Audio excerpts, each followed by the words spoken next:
Mendapat tamu kehormatan Kang Deddy, semua pasti sudah kenal, Deddy Mulyadi, yang selama ini begitu aktif menaruh perhatian pada kasus Vina. Dia itu banyak melakukan investigasi, pertemuan-pertemuan mengenai kasus Vina ini, sebagaimana kita ketahui bersama dan kita bisa lihat di vlog-vlog dia maupun di dalam video-video yang sudah ditayangkan di media sosial.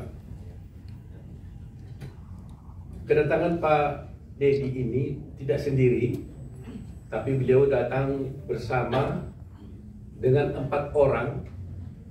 Nanti kita jelaskan 4 orang ini adalah 4 orang saksi yang pernah diperiksa di Polda Jawa Barat dan juga pernah menjadi saksi dalam perkara Vina pada 2016 yang lalu. Selain 4 orang ini, kami juga kedatangan bersama dengan Kang Deddy 5 keluarga korban, keluarga daripada yang terpidana yang dituduh melakukan perbuatan pembunuhan sebagai pelaku pembunuhan Vina, yaitu diantaranya orang tua daripada apa? Eko, Gaya, Supriyanto, terus Sandi, terus sama Hadi Saputra. Jadi ini keluarganya ini. Bersama Kang Deddy mereka datang ke sini mengadukan bahwa menurut keterangan daripada orang tua yang 5 orang ya, berarti ya 5 orang ini, sesungguhnya mereka ini tidak pernah melakukan perbuatan yang sudah dijatuhkan hukuman kepada mereka. Tetapi mereka dulu terpaksa mengakui dalam berita acaranya karena ada penekanan, penyiksaan terhadap mereka sehingga terpaksa mengaku. Itu cerita yang kami dapatkan dari keluarga orang tua daripada 5 orang tersebut. Di samping itu ada 4 orang di sini saksi.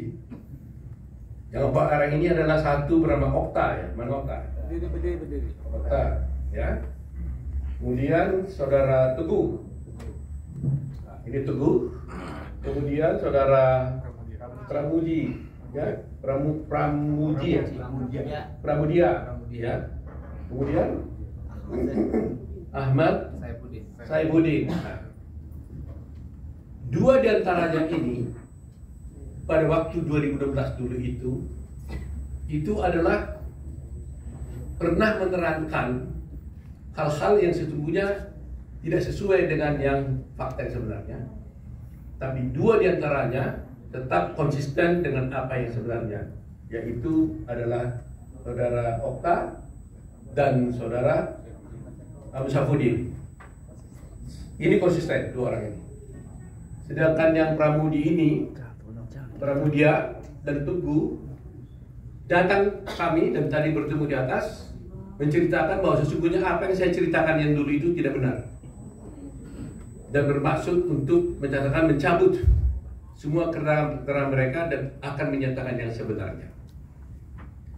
Sebelum Kang Deddy akan bercerita, saya jelaskan dulu bahwa dalam rangkaian peristiwa pembunuhan yang dulu dilakukan ini ada satu alibi yang sebenarnya mereka ajukan, di mana pada jam yang sama pada tanggal 27 Agustus 2016 sesungguhnya mereka adalah tidur di rumahnya Pak Lurah, Pak RT, Pak Parsen namanya.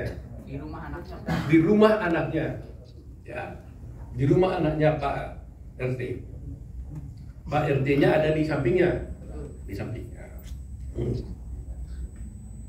Nah, jadi coba bayangkan, lebih kurang di antara jam-jam tersebut, jam 9 sampai jam 10, jam 12, itu mereka ini katanya mulanya dari awal, dari sore, dari maghrib, mereka pergi dulu ke rumah ke warungnya Ibu Nining Dari rumahnya Ibu Nining, mereka pergi ke rumahnya ibu bapaknya Hadi. Rumah Hadi. Dari rumahnya Hadi, lebih kurang jam 9, jam 10, mereka pergi ke rumahnya anaknya Pak RT. Dan tidur sampai pagi. Jadi artinya, peristiwa yang dituduhkan kepada mereka itu yang terjadi di jam-jam yang sama, lebih kurang dari jam 10, jam 9, 10 sampai jam 12 itu, di hari yang sama, tanggal 27 Agustus 2016 itu, mereka itu berada di rumah RT, di rumah anaknya ketua RT. Sehingga kalau ini benar, maka berarti peristiwa mereka melakukan pembunuhan itu adalah pasti tidak benar. Mereka mengatakan, saya tanya kepada Pramudia, coba jawab, kenapa saudara Pramudia dulu kamu mengatakan bahwa kamu sebenarnya tidak benar ada di rumah itu, di rumah RT, gitu ya? Nah, sekarang dia bilang sesungguhnya juga benar, dia ada katanya. Coba jelaskan dulu. Coba. Sebenarnya dulu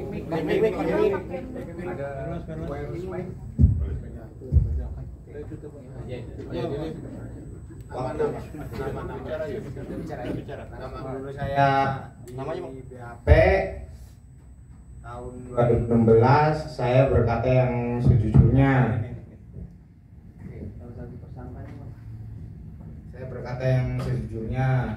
Lalu itu diralat oleh polisi. Bilangnya kamu bilang tidur di situ, tapi Pak RT sama anaknya tidak mengakui bahwa anak-anak tidur di situ. Nah, maka dari itu saya merasa takut sendiri. Maka dibantulah diubah BAP seolah-olah saya tidur tidak di rumah Pak RT. Seperti itu ceritanya. Nah, itu waktu berita acara di polisi. Ketika kamu diperiksa di pengadilan, apa yang kamu sampaikan? Waktu di pengadilan saya berbicara jujur seadanya. Saya bilang tidur di situ.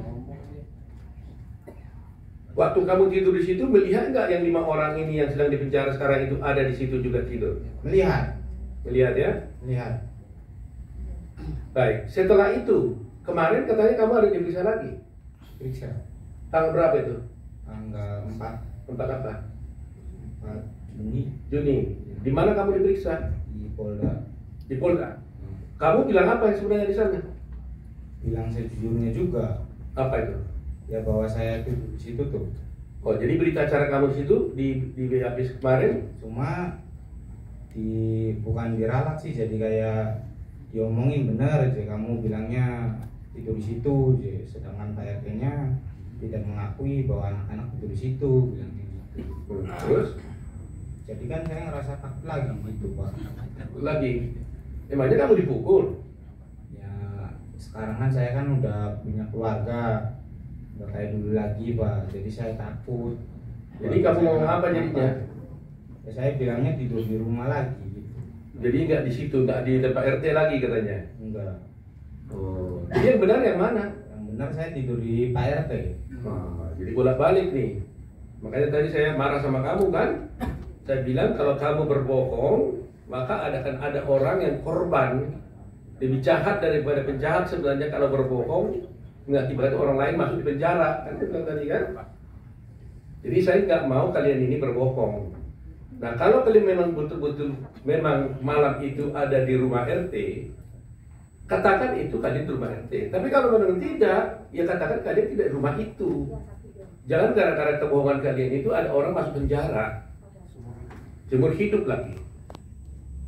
Ya kan? Jadi ingat itu. Berbohong itu adalah merupakan kejahatan luar biasa juga. Ya.